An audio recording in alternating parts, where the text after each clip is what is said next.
Hello, and welcome to Phantom Encounters with Christopher Everett.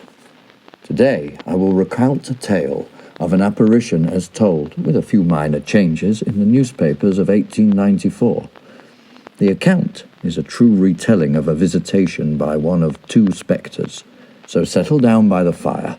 Things are about to get gothic as I tell you about the headless ghosts of Watton Abbey.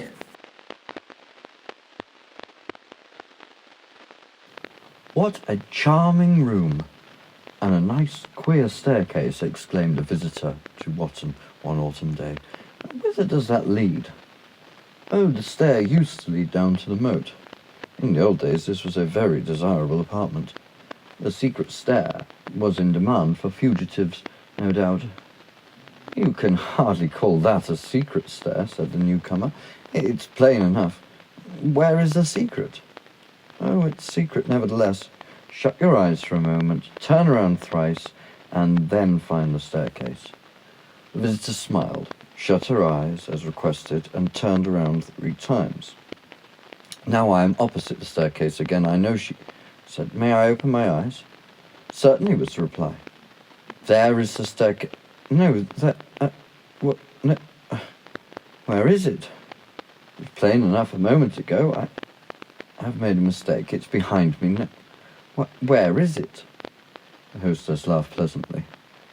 "You can hardly call that a secret staircase, you know," she replied, repeating her friend's remark. "It's plain enough to see, but where's the secret? Don't tease, dear. I confess you have puzzled me. Surely the opening is concealed here." The younger lady touched the wainscot at the place at which she fancied the opening had been, but no spring responded to her touch. "What is the secret?" continued the hostess, who was greatly amused. "Can you not penetrate such a transparent mystery as that? How absurd. I will find it out. If I remain here all afternoon, I mean, if I remain up in this room all the time, I shall discover it. Hardly. We shall want you at tea, and certainly you must see us at dinner," replied the hostess. "Then you will tell me the secret." "Why, what can you mean? You cannot call that a secret, surely," was the satirical reply. "You are very unkind," was the retort, with assumed indignation. "I will find it out. May I sleep here?" "If you wish, and are not afraid." "Afraid? Nonsense. Afraid of anyone coming up that stair, do you mean?" "Well, yes. But if you would like to have this room during your stay here, pray occupy it." "I will," replied the young lady. "It is a beautifully quaint room, panelled too, and such charming wainscoting. Yes, this is the room for me. I will find out the secret stairway. There is a panel, is there not?" "Yes. In the oak is a spring, and one of the panels forms the door. You will never discover it. This room was no doubt a hiding hole for priests and other fugitives. There are numerous such places, but so few that are so spacious and roomy as this, though it is small. Never mind, it will suit me splendidly. I will make it my business to penetrate your little mystery. I dare say I shall hear a ghost next. Come in." A knock at the door announced a servant who had come up in response to the summons by the hostess, who, unperceived, had rung the bell. "Oh, Cayley, Miss Morris will sleep here instead of the blue room. Bring up her trunks, please." The servant looked at Miss Morris, as we shall call her here, in some surprise, but no remark was made. She received her orders and departed quickly. "That's settled then," remarked her hostess. "Now we suppose we go downstairs. You'll have plenty of time to practice the pressing of panel and spring, and may eventually find it. Indeed, you are sure to do so. The secret is so very palpable." "You're a wretch," was the playful reply. "But I will find out all about that room. It is charmingly mysterious and delightfully creepy. A splendid apartment for a family ghost." The hostess made no reply to this observation. She only smiled and nodded in a playful manner at her guest. Miss Morris accompanied her downstairs. The remainder of the day and the evening passed very pleasantly at Watton Abbey, as the house is now designated.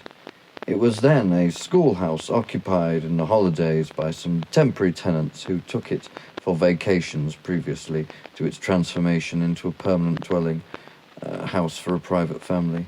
The picturesque building known now as Watton Abbey was formerly a wealthy priory. Watton is a small place between Beverley and Driffield in the East Riding of Yorkshire, and the soil is redolent of antiquity. There are few traces of the original priory remaining. The old stones of the establishment have been utilised to build or repair Beverley Minster, but Watton Priory was very ancient in its foundation. The name is indicative of dampness. The name Watton seems to be derived from wet town. However, wet or dry, Eustace Fitzjohn founded the abbey, or rather refounded it, for the original priory had been demolished by the Danes in about 870 AD. And there were 13 canons and 36 nuns of the Gilbertine order, an order founded by Gilbert of Sempringham, and partaking of a modification of the Benedictines and Augustines. This and much more information Miss Morris obtained during the evening concerning the old priory, and surmised that many legends were connected with the neighbourhood, and even with the comparatively modern abbey in which she was guest. She learned of how the Gilbertine nuns and canons were disestablished by Henry VIII. The site of the abbey or priory was granted by Edward VI to John, Earl of Warwick. James VI of Scotland and First of England conferred it on Sir Thomas Erlkling, from whom the property passed eventually to the Bethels, who are indeed the current owners. It is composed of stone and brick, and is of the Tudor period, surrounded by ancient trees and quite secluded.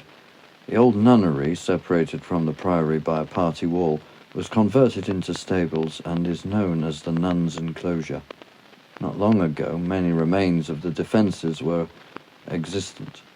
The abbey is spacious and roomy, and tradition tells of a secret passage between the convent and the holy well where the nuns performed wonderful cures. Miss Morris, having satisfied herself concerning the antiquities of the abbey, which many pages might be written, went upstairs to her own apartments. A fire was burning brightly, and the candles were quickly lighted. Her hostess had not sent a maid upstairs, and Miss Morris was about to ring the bell when she perceived that someone had already lain down in her bed and left it tumbled. She had mistaken the room, perhaps. No, she was certain that the room was the same. The panels and windows told her so much. But the bed had certainly been disturbed, and looked as if someone had rested in it. Miss Morris stood irresolute.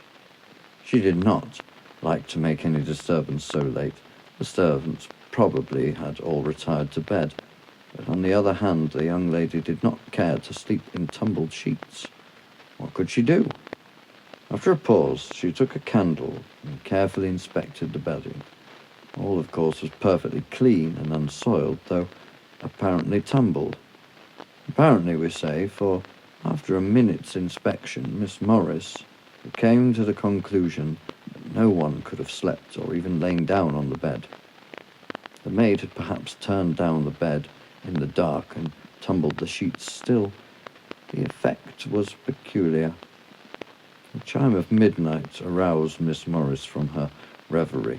She replaced her candle on the table, and without troubling herself about the secret panel for long, she undressed and got into bed.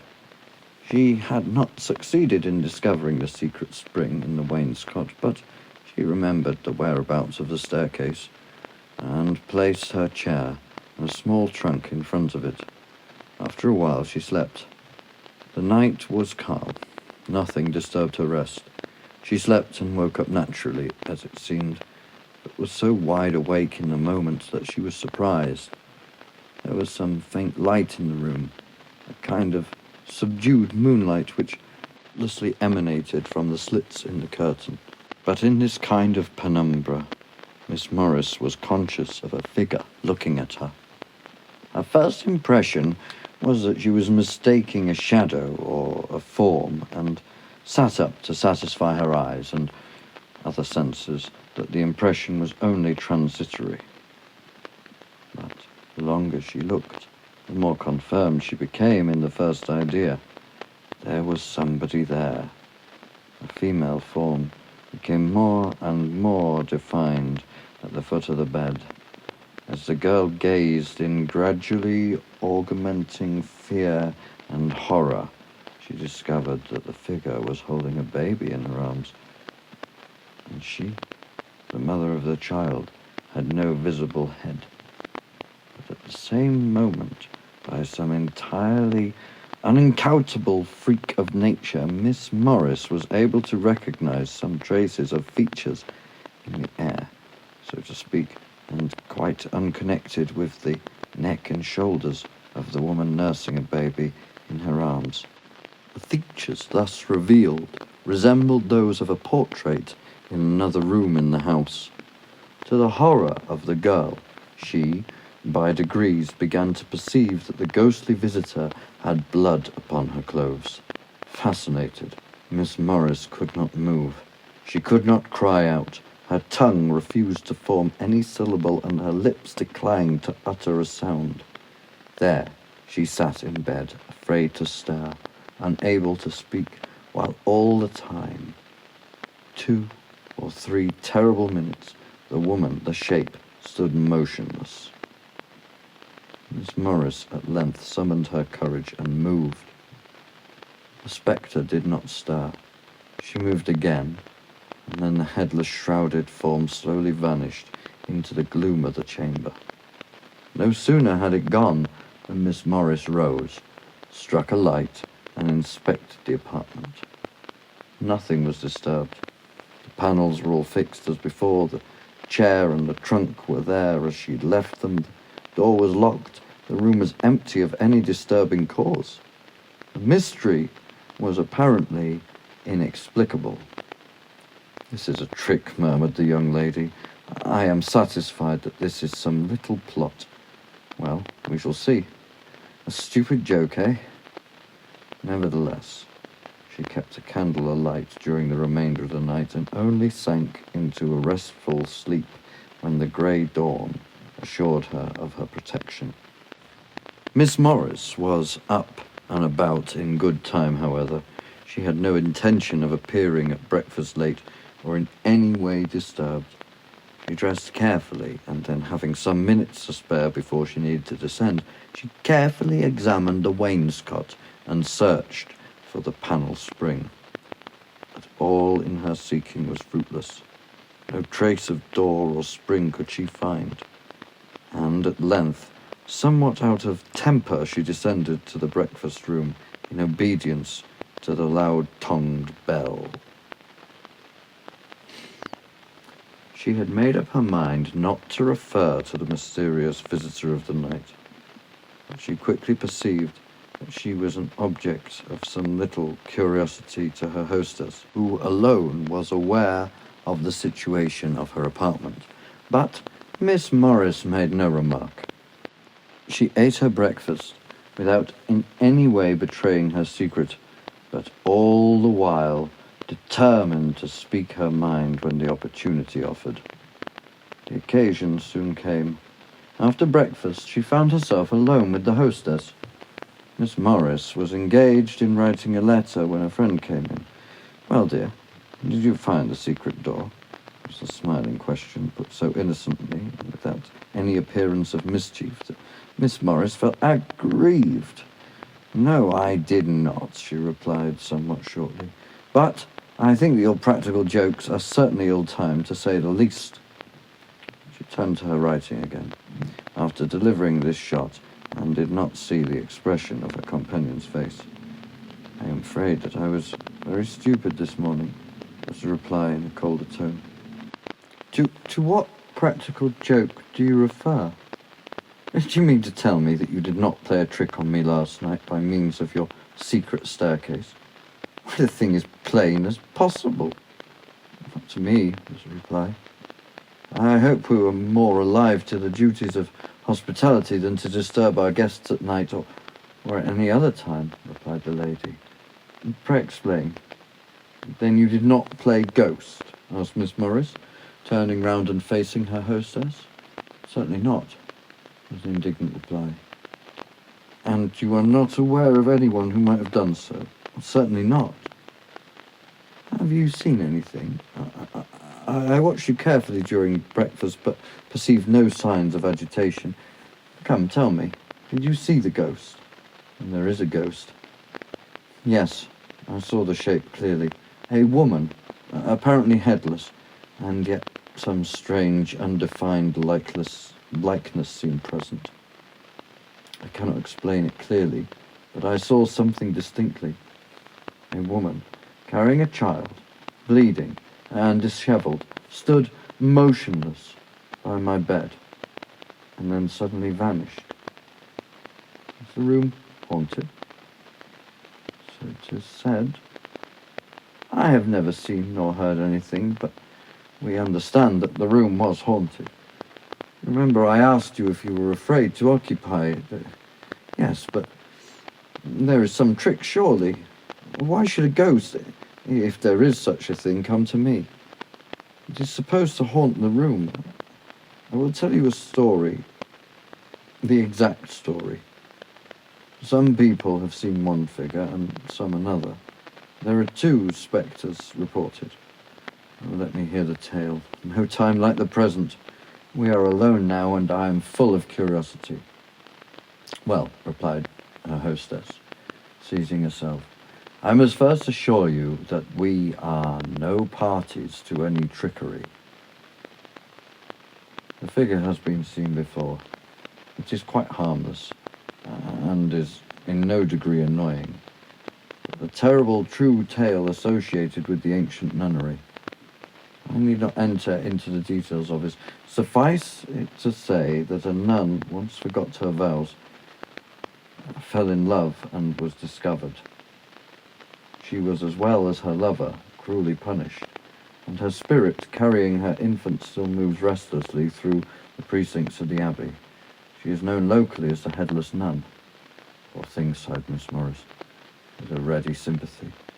But is the other ghost also headless? Yes. Whether there are 2 spectres, or as some people have said, or only one, I cannot positively say. The account of the headless lady is a matter of history, and there can be no doubt about some apparition. The story is as follows.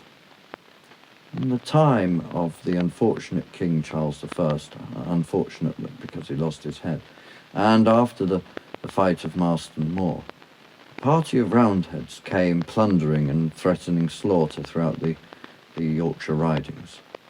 In the course of their graceless pilgrimage, they lighted on Watton Abbey, then tenanted by a devout royalist and fervent Roman Catholic family.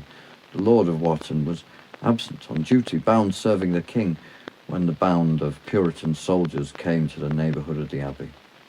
The Lady Watton had no defence.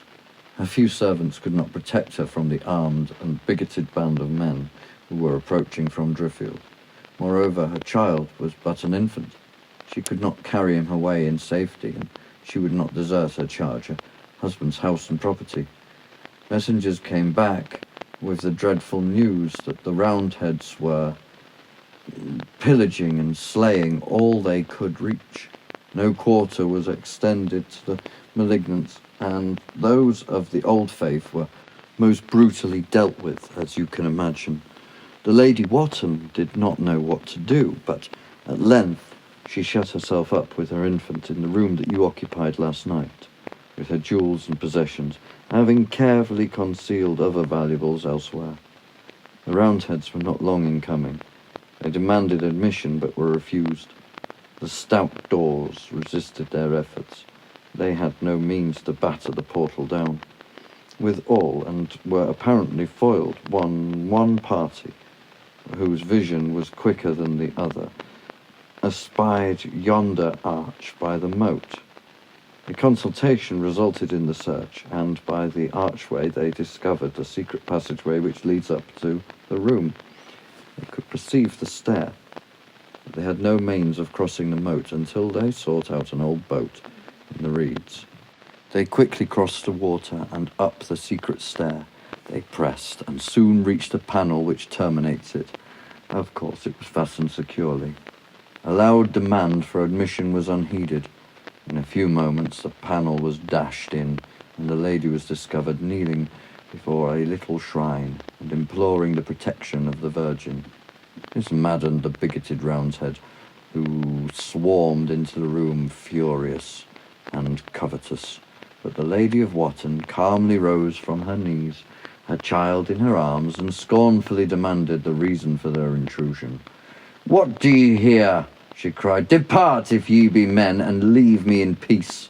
"Not so," replied the spokesman, with much assumed sanctity. "We have come hither in the name of the Lord to spoil the Egyptians, to smite to the earth the worshippers of false gods and idols, and to clear out the abominations of the heathen. Begone, ye wolves in sheep's clothing, ye mockers of all that is holy. Your step is a profanation in this house, you dastard crew who slay the unprotected and the aged and plunder the innocent and defenceless. For shame, cowards as ye are, you blaspheme your Maker. Begone!" This defiance, hurled so scornfully at the Roundheads, whose hands were already crimson with murder, rendered them still more savage.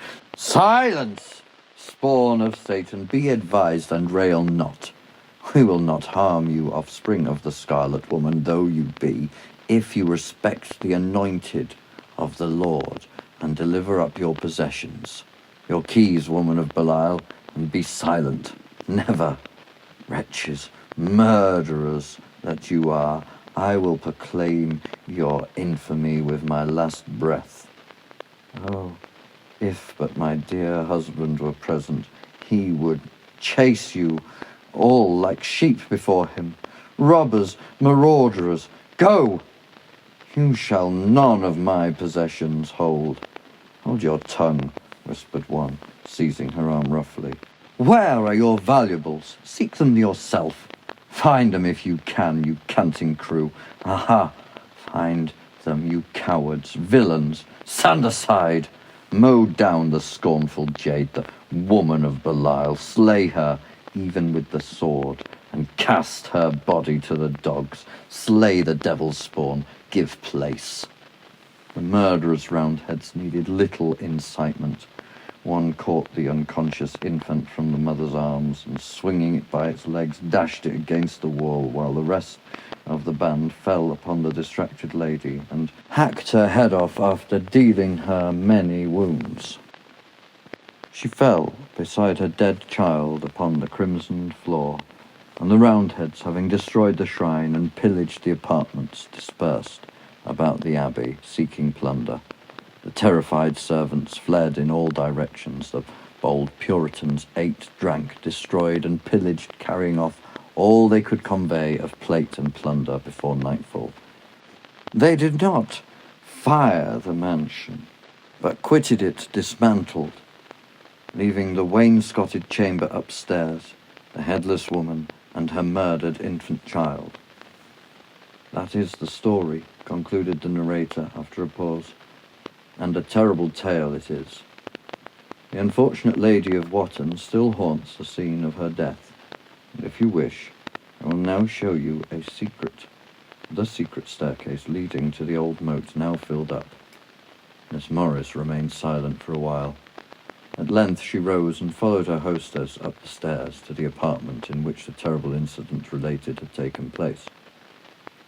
Her conductor, scarcely pausing, pressed her finger against a particular portion of the graining old oak. The panel flew open and disclosed a worn and winding flight of steps leading down to the level of the moat. "There is the secret," said the hostess. "You need not descend. There is nothing to see. But this room has a strange history. If its panelled walls could cry out, they would tell us many a dismal tale of hiding and of search of fugitive and prisoner. And so, this is the haunted room, mused Miss Morris. It is very singular. I am positive I saw the ghost. You must bear me witness that I knew nothing of the character of the apartment when I volunteered to occupy it. No, I do not think you possibly could have heard of it. There is a portrait. It is considered to be the likeness of the unfortunate lady who was so ruthlessly murdered by the soldiers. Indeed, exclaimed Miss Morris, crossing the other side of the room to inspect the painting. Very curious. But I want the explanation of another curious circumstance. How was it that I found my bedclothes so tumbled when I came upstairs last night? Were they disturbed? Asked the hostess quickly. Much tumbled. Yes, as if someone had attempted to get into the bed. Pardon me, but your housemaid is not remarkable for her skill in arranging beds. It was not her fault, was the unexpected reply.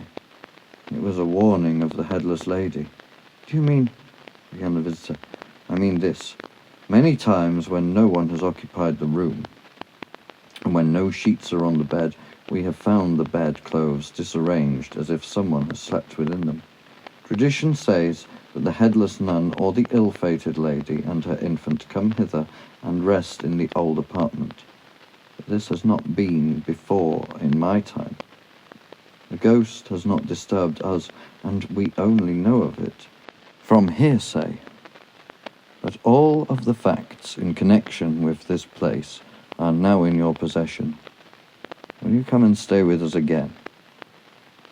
Miss Morris assented, and with a sweeping glance took her farewell of the apartment, sacred to the memory of the apparition of the Lady Watton.